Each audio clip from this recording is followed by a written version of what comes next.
我係薩爾瓦多出世嘅廣東人。Yo soy Miguel Chang del Salvador。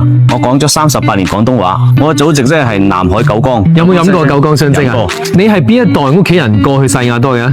我爸爸係第一代，我喺嗰度出世係第二代啦。我個太婆咧就係墨西哥人嘅，我係第3代個人去兒啦，咁樣計。咁其實你自己身份認同係點樣？你覺得你係中國人呢？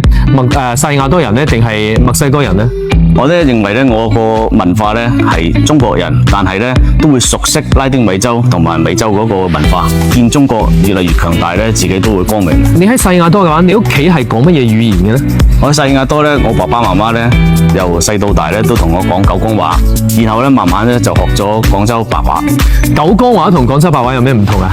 有少少唔同。你試下講下，譬如話食飯咧，嗌上食飯，嗌上食飯，嗌即係我係咪？係嗌即係我。你喺薩爾瓦多邊個城市長大啊？新西嗰度。嗰度嘅廣東人多唔多㗎？廣東人比較少，大約100人。咁你家庭裏邊保留咗邊啲中國嘅傳統咧？你覺得？我媽媽咧自細都教我煮中國餐嘅。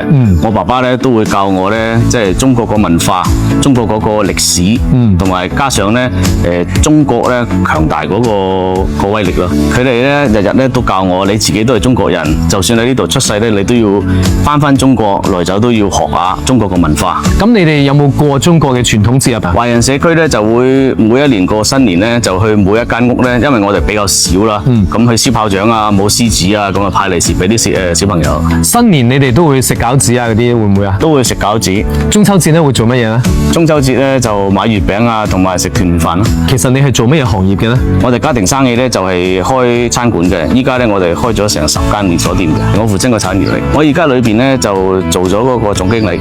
你哋最拿手嘅幾個菜係乜嘢咧？講俾我聽下。炸魚啦、蒸魚啦、炒沙河粉。廣東呢邊沙河粉？係廣東沙河粉。即係佢哋當地好中意食嘅。好中意食嘅。你結咗婚未㗎？